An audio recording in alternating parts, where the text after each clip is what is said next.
Nilqakom lura tieni parti ta' dan il-programm. Naturalment intkom qed tissaqsu lilkom infuskom imma fl-ewwel parti ta' dan il-programm kien hawn Alessia flimkien miegħi u issa mhux qiegħda hawn. U stidnitkom Alessia biex intkom bħala telespettatur tal-programm teqgħu magħna, iżda fil-waqt li intkom bqajtu magħna Alessia mhix hawn. X'inhi raġuni għalfejn Alessia mhix hawn? Raġuni hija pjuttost sempliċi. L-ewwel parti tal-programm kien irrekordjat il-ġimgħa li għaddiet u nel-frattemp bħalma forsi sirtu tafu Alessia kella tarbija tagħha u allura llum ma setax kienet tkun magħna għal dan it-tieni parti ta' dan il-programm.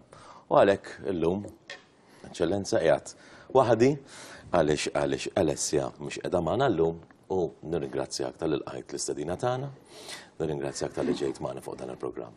Xtaqt insaqsik jekk jogħġbok, ejja nibdew mill-Knisja f'Malta dan l-aħħar. F'dawn l-aħħar żminijiet naħseb li hawn moviment ġdid fejn il-Knisja il-Knisja kif immexxija mill-Papa tagħna qiegħda tilqa' fi ħdana forom ġodda ta' familji li żviluppaw konsegwenza ta' kif żviluppat is-soċjetà tagħna. Naħseb dana personalment huwa moviment sabiħ huwa direzzjoni ġdida li qed tieħu l-Knisja. Inti min-naħa tiegħek però x'inhuma l-femiet tiegħek fuq din it-tibdila li qed inħossu li qegħdin naraw? Jien naħseb illi l-effett Franġisku huwa xi ħaġa li taraw tmissa bidejk u jidher fil-Knisja kollha kemm hi. Imma biex ngħidlek l-atteġġament tal-Knisja lejn il-familji huwa wkoll frott ta' żewġ esperjenzi kbar li għadna kif għexna qed nirreferi għaż-żewġ sinodi tal-isfijiet wieħed fit-2014 u l-ieħor f'Ottubru tas-sena li għaddiet. Il-Knisja Maltija qiegħda tilqa' però fiħdana dawn it-tibdiliet li l-Papa Franġisku jrid idaħħal fil-Knisja? Jien naħseb illi ma tistax ma tilqahomx għaliex fl-aħħar mill-aħħar din mhix il-fema tal-bniedem, mhix il-pjan li għandu kap ta' istituzzjoni, imma dinja dan huwa l-Vanġelu. U blajnuna ta' Franġisku, blajnuna ta' Pietru, qegħdin ukoll naraw kif dan il-Vanġelu nagħmluh iktar aċċessibbli għal kulħadd. Inti taqbel ma' dawn l-iżviluppi però? Ħafna. Is-sem li tajt fiż-żewġ sinodi jirrifletti il-konvinċiment tiegħi insomma. Ħan nimxu pass ieħor. Mela inti l-isqof ta' Għawdex. X'qed insaqsik mela id-djoċesi ta' Għawdex storikament ilha teżisti minn żmien l-Ingliżi. Meta tqis kemm hu żgħir il-pajjiż tagħna, kemm taħseb li huwa importanti jew relevanti li jkollna isqof ta' Malta u isqof ta' Għawdex? Jien naħseb illi apparti l-aspett ġeografiku tagħna, tajjeb ġifieri li għandna żewġ gżejjer. U allura daka jagħmilha iktar f'posta li jkollna żewġ djoċesijiet. Anke għas-servizzi pastorali tal-komunità propja, ġifieri qabel ma Għawdex kien djoċesi pereżempju, l-isqof kien ikollu jitla minn Malta għal Għawdex biex għall-ordinazzjoni, pereżempju, tas-saċerdoti, jew inkella pereżempju għall-sagrament tal-Griżma. Imma meta għandek komunità illi biex ngħidlek hija kompleta għaliex il-preżenza tal-isqof ifisser li għandek knisja għalija nnifisha, dik tissarraf ħafna barkiet. U naħseb trid tkun tgħixhom. Jiena taf x'ninnota illi Malta u Għawdex it-tnejn żgħar paragun ma' djoċesijiet oħrajn. Però il-fatt li tkun djoċesi żgħira ir-raj ikun jaf il-membri tal-komunità tiegħu b'isimhom u kunjumhom. Allura hemm iżjed ikun hemm iktar viċinanza, prossimità. U dik jiena nħossa, pereżempju ġieli nkun inqaddes f'parroċċja u naf li l-Ittali u t-Talija b'isimhom u kuljumhom. U dik naħseb jiena hija added value. Apparti li naturalment l-Awċin qed jismawna ma tantx jħadu pjaċir illi jaħsbu illi għandna xi suġġerimenti li għandna jkun nisqof għal Malta biss u naħu ta' Għawdex. Għall-ħares. Nsaqsik xi ħaġa oħra reċentement kellna il-pożizzjoni li ħadet il-Knisja fuq il-każ ta' Anġelik Karwana. Mela dan ilu għaddej dan il-proċess u ilu għaddej dan il-każ. Ma taħsibx li forsi Knisja damet wisq biex tieħu pożizzjoni fuq din l-asserzjoni ta' dan ir-raġel li kien qed jgħid li qed jara dawn l-ġbijat tal-Madonna u dawn ħanajlek, jien naħseb faffiri bħal dawn wieter timxi passi di pjombo jgħidu bit-Taljan, ġifieri passi bil-mod, ħalli la tiżbalja mod lanqas mod ieħor. Però żgur illi m'għandniex għalfejn inkunu daqshekk entużjasti għal dawn il-fenomeni. Jiena naf li l-Arċisqof Xikluna meta kkomunika miegħi, ikkonsulta miegħi, naf li appena waslu fidejh il-rapporti aġixxa mill-ewwel. Jien li nista' nżejtu li meta din l-esperjenza fil-bidu jien kont għadni qed nibda bħala isqof. Ġifieri rridu jibdew jagħmlu iwaqfu salib anke fuq l-għolja tammar ta' qoddim is-santwarju ta' Pinu. Tajjeb, jien dakinhar kont ħadd pożizzjoni waqt isma' dik l-għolja hija diġà hemm marbuta magħha esperjenza reliġjuża u ma naħsibx hemm għalfejn nirkbu fuq il-mewġ ta' ħadd ieħor, tajjeb. Personalment ma kontx favur, tajjeb, imma naturalment aħjar l-affarijiet jieħdu ftit żmien imma tid-deċiżjoni tkun waħda informata. Studjata u informata. Hemm xi pass ieħor, semmejt l-isqof l-Arċisqof Xikluna. L-importanza għasik xinu mal-femmit tiegħek fuq l-Arċisqof Xikluna? Jiena narah bħala ħija. Aħna naħdmu ħafna tajjeb flimkien u niżuk ħajlalla mhux ħanejt sena għax huwa ilu sena issa bħala Arċisqof imma qabel kien ukoll bħala awżiljarju flimkien mal-Arċisqof Cremona u niltgħu regolarment kważi darba fix-xahar bħala konferenza episkopali u hemm spiritu ta' kollaborazzjoni sabiħ ħafna u inwieznu lil xulxejn. Jiena personalment l-esperjenza tiegħi tal-Arċisqof Xikluna ngħid ukoll li hija esperjenza pożittiva. Qed inħossni iżjed komdu jien li Kattoliku prattikanti, ġifieri naqbdu ngħidu mal-ewwel x'in il-pożizzjoni tiegħi. Però jiena nħossni komdu meta għandi l-isifijiet li semgħu leħenhom anki fuq ħafna issues li forsi mhumiex neċessarjament issues li tradizzjonalment wieħed jorbothom mal-Knisja u qed nieħu pjaċir li qed nisma' ukoll illi għandkom din il-simbożi flimkien għax ċertament sejra tiġbed iżjed nies. Ma tix ngħidlek waħda. Għajdli. Jien għadni ġejjex bħalissa għandna seminar tal-kappellani u dolodu konna flimkien. Iltqajna wara l-vaganzi tal-miliet. U id-diskors ġien fuq l-attivitajiet tal-miliet u jiena qed ismatlu xi ħadd osservali li kellna omelija tixbaħ il ta' xulxejn. Veru jiġifieri f'xi ċirkostanza tgħidlix meta ma xi ħadd ġibed l-attenzjoni li l-omelija li għamilt jien kienet tixbaħ tal-Arċisqof jew viċi versa u staqsini imma kellkom xi tekst wieħed biex speċi tip ma kellniex dak it-test imma jfisser u għandek bdejna nitfku flimkien illi għandna qalb tħabbat bħal ta' xulxejn. Ekku. U dak huwa sinjal sabiħ ħafna. Sinjal sabiħ ħafna, sinjal ta' għadaw sinjal li l-affarijiet sejrin tajjeb. Ħansaqsik ħaġa jekk jogħġbok, Eċċellenza. La tendenza fil-knejjes tidher li qed tonqos. Personalment, tinkwetak, tħasbek u hija perċezzjoni jew le? Naħseb li huwa fatt li qed tonqos infatt il-surveys li jsiru dak li jindikaw. Ġifieri l-aħħar li sar kważi 10 snin ilu, is-survey tal-Qudies tal-Ħadd u jindika illi kull sena jinżel perċentwal. Tajjeb. Però huwa fenomenu illi aħna rridu ngħixu miegħu. Jekk tgħidli tinkwetak, tinkwetani, għax le. Tinkwetani mhux għaliex m'hemmx nies fil-Knisja, imma għaliex il-missjoni tiegħi illi inxandar minn fuq il-bjut il-bxara tajba. U jien nixtieq li din il-bxara tajba tasal għand kulħadd, ħadd esklus. Jista' jkun forsi l-Isqof Xikluna fid-dawl ta' dawn is-surveys qiegħed isemma anki leħnu fora oħra u qed juża anki metodi oħra biex iwassal il-messaġġ tal-Knisja għaliex jien ngħidwa kif inhi. Tista' inti tmur il-quddies iva kull nhar ta' ħadd, però fil-verità naħseb fl-aħħar mill-aħħar li ħaġa importanti huwa li jasal il-messaġġ. Jista' jkun allura li forsi l-Isqof Xikluna qegħdin narawh fi żjed attivitajiet fejn qed jitkellem b'mod pubbliku anki biex jassigura li l-messaġġ ikun qed jasal minkejja nuqqas ta' tendenzi fil-knejjes?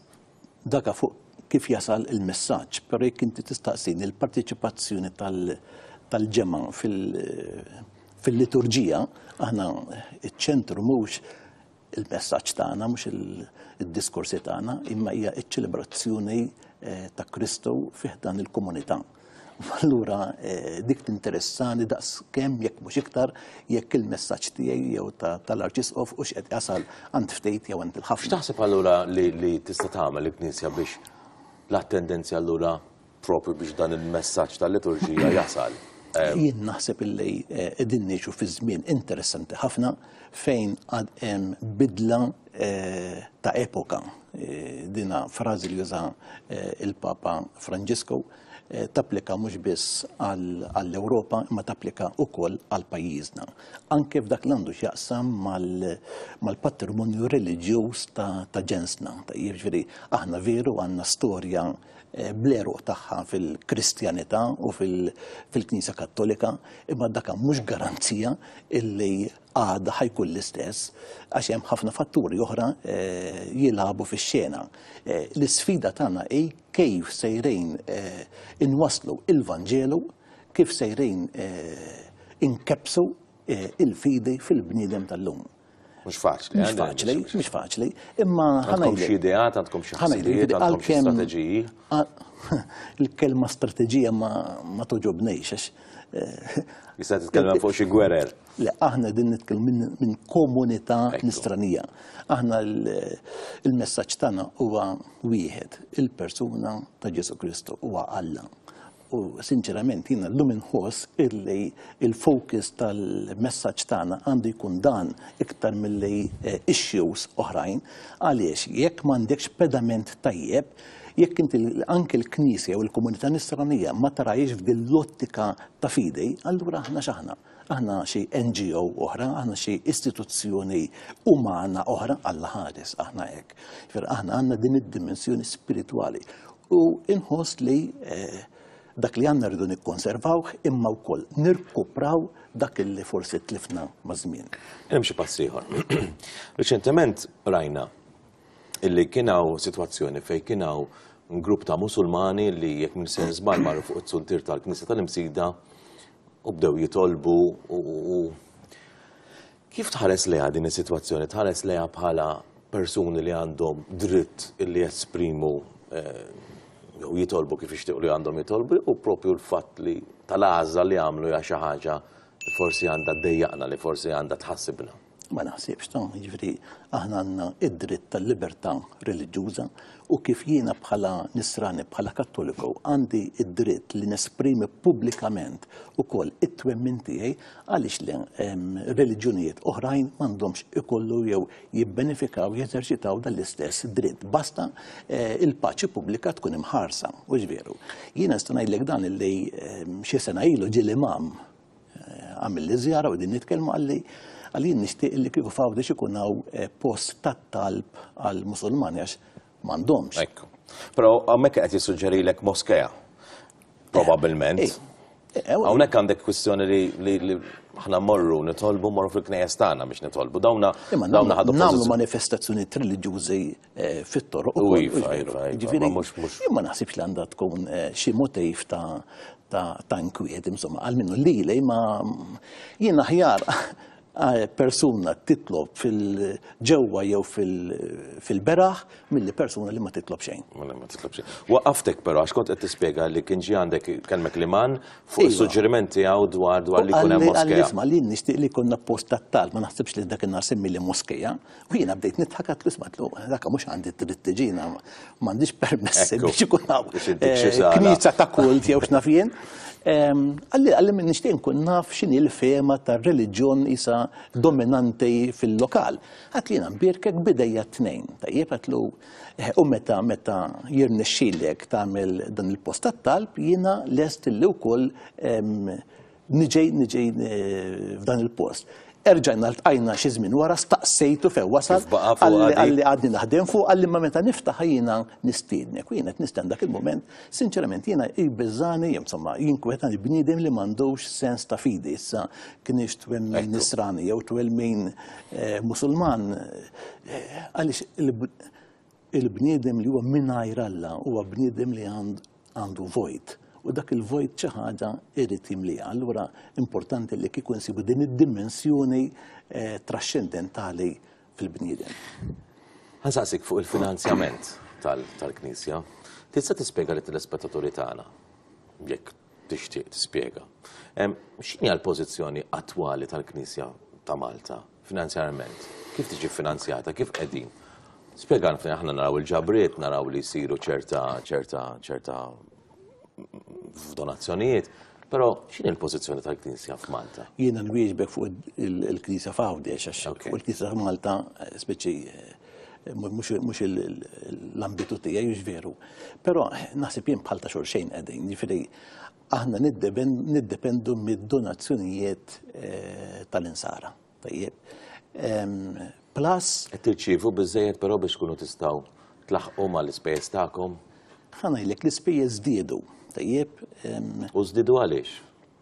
Għal ħafna affarijiet, jiġifieri illum jekk torganizza ċentru tad-dottrina, pereżempju, qabel kien ikollok kamra tagħmilha 4 siġġijiet u għandek klassi tad-dottrina. Illum ma tistax tolb dik il-miżerja, jiġifieri illum irid ikollok il-mezzi didattiċi tajjeb awdjoviżivi ħalli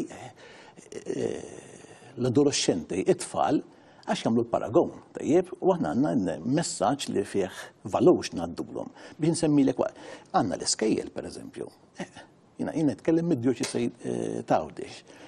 L-iskejjel trid investiment qawwa ħafna. U kontinwu. U kontinwu. Meta jiġifieri ma niġibrux meżati aħna ġeru, jiġifieri ikun hemm min jagħti xi donazzjoni u min ma jagħtix xorta huwa milquh, imma dik li hija capital expenditure, jiġifieri biex aħna kabbarna sew is-seminarju minuri, kif ukoll l-iskola sekundarja tal-konservatorju, irridu nagħmlu investimenti kbar. Però nemmen li dik hija wkoll. Però sena b'sena tlaħqu ma' dawn l-ispejjeż jew qegħdin fi żbilanċ. Jekk tippermetti li barra d-donazzjonijiet, ħalli nkun qed l-istorja kollha x'inkella nkun għedna biss. Hemm ukoll x'naqbad ngħidulhom qisu il-kapital illi nġabar ma' snejn. Tajjeb, hemm ċertu fondi li huma investiti u l-investimenti naturalment imbagħad jirrendu u b'dak ukoll tkun tista' iddawwar ir-rota. Tajjeb. Fimtek. Għal grazzja tal-la sissa. Qegħdin tajjeb.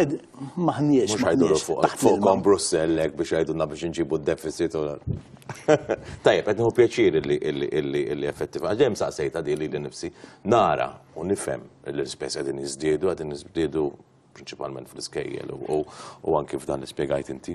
U qed nieħu pjaċir illi għandek sitwazzjoni fejn donazzjonijiet għadhom deħlin. Ħanaslu l-aħħar parti tal-programm. Il-Monsignor Grech, x'inhu l-background tiegħu? Dejjem kellek din il-vokazzjoni li sir qassis, kif ġietek il-vokazzjoni? Ajma, inni 30 sena saċerdot u kull bambin rejt ġem oħra nagħla 10 snin bħala isqof tajjeb, jiġifieri qed tistaqsini biex infannat fil-memorja. Nasib il-ħajja il-background tiegħek kien background normali ta' bħal ta' kulħadd. Kien fadallek bħala isqof ta' Għawdex? Suppost, se meta nagħlqu il-75 sena. Min biex niċċajta ngħidulhom diġà bdejt noddhom ħalli għadhom ftit il-bot il-bambina ħallina b'saħħitna. Imma dik hija r-regola tal-Knisja.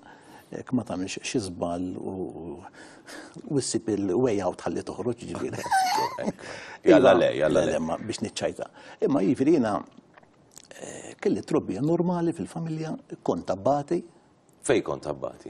Kerċem, għax jiena l-parroċċja tiegħi Kerċem. Tkun familja ta' ħafna tfal? 4, anzi żomm 5. Għaliex waħda mietet ta' twelejt tajjeb. U xi sentejn ilu ommi semmetni nagħti din it-tweġiba li tajt lilek qed terba u kkorreġiet għalt li Mario 5 qegħdin m'għandha raġun ġifieri. Ma nagħmel sew korreġejtilek, nifsek għax kont mur id-dar u tiġbidlek widnejk il-mama tarġa'. Imbagħad wara qisu fil-form 5 speċi ma kont skola Kerċem ukoll? Kont kollha Kerċem u sekundarja ir-Rabat. Imma ta' adolescent li tkun biddilt it-triq insomma tismina mhux ħankompli għas-saċerdozzju. U kont qed nagħmel levels biex inkompli l-istudji tiegħi. Interessanti li Skont it-target jgħid bħala li mmur l-università, li Xtaqt nagħmel tistudja? kors. Naħseb dak in-nhar il-liġi kelli ħsieb li naqbad.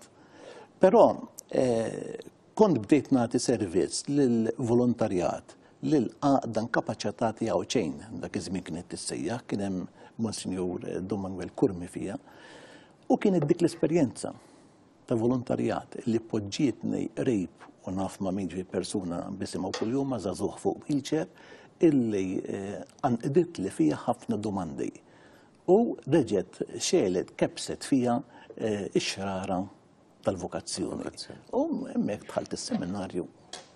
U wara snin tas-seminarju insomma għassejs 20 sena għassejs u 10 snin isqof. Essi interessanti. Ħutek huma subini u bniet? Ħut qegħdin tlieta subien aħna u tifla. Int biss fil-familja li kellek din il-vokazzjoni? Jiena biss, iva. Kellek xi ħadd li pereżempju fi ħdan il-familja tiegħek tsijiet jew fil-li Tziju ta' missieri, jiġifieri li niftakru fl-aħħar snin ta' ħajtu li kien sagristan il-katedral, però għandu wkoll neputi. Jiġifieri tinsemmu issa l-antenati u n-neputi il-bambin rejt f'Ġunju li ġej ikun diaknu. Jekk inkoll insaqsik f'sentenza qasira kemm jista' jkun. L-imkien niżjed mument diffiċli li kellek tgħix bħala isqof ta' Għawdex? Jien naħseb meta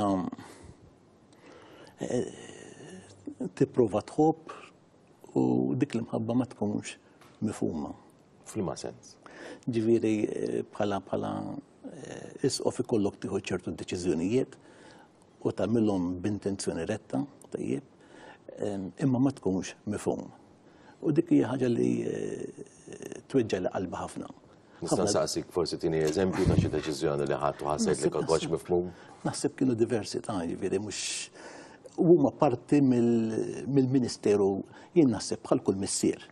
U ġifieri jien niftakarni meta sirt isqof jagħmlu lna kors Ruma għall-isfied il-ġodda għal Baby Bishops. U ġiwieħed għal intom issa missierijiet jimbdejt nitħaket jiena missier xi fisser missier għadni qed infaqqas ta' isqof. Għal by time tsiru missierijiet. U naħseb illi veru, missier naħseb ma' wliedu ikollu dawn il-momenti tqal meta iħobbhom forsi dik l-imħabba ma tkunx reċiprokata jew ma jkunx mifhum. U fuq nista' nagħmel aneddotu ieħor. Dil-ġimgħa kombinazzjoni qed nitkellem ma' saċerdot anzjan, imsiefer, għalli ommi fuq xejdu law il-side table tal-Kamra tas-Sodda għandha ir-ritratt tan-nannu, ta' missieri u tal-isqof tiegħi. Jimbdejt nidħak. Għatlu xi fisser. Għal kien tgħidli dak in-nannu, dan missierek bioloġiku li weldek u l-isqof huwa l-missier spiritwali tiegħek. U jiena dak rrid inżommu ħdejja għax inti tiegħu. U taf kemm ġalni nirrifletti fuq il-vokazzjoni tiegħi bħala isqof u fir-relazzjoni tiegħu wkoll ma' kulħadd imma partikolarment ma' saċerdoti. Fl-aħħar ta' dan il-programm xtaqt ngħidlek ukoll x'inhuma l-aspirazzjoni tiegħek bajt tixtieq tmexxi d-dijoċesi ta' Għawdex fil-kumplament tal-żmien li ħadkun isqof tagħha. Jien nixtieq illi nintensifikaw l-azzjoni tagħna biex ikun hemm iktar evangelizzazzjoni fis-sens illi il-poplu Alla, il-Knisja, tkun iktar familjari mal-Vanġelu għaliex il-Vanġelu huwa programm ta' ħajja. U jekk aħna jirnexxielna nixtarruh u ngħixuh, jien naħseb dak jissarraf mhux biss f'paċi interjuri, f'paċi fil-familji, imma f'ħafna ġejt lis-soċjetà ta' madwarna. Grazzi ħafna, Eċċellenza tal-li kont magħna llum. Nirringrazzjak tal-li parteċipaj dan il-programm u l-ispettaturi tagħna nirringrazzjahom tal-li kienu qegħdin isegwuna u nagħmlu appuntament għal ġimgħa d-dieħla. Grazzi ħafna u lejl tajjeb.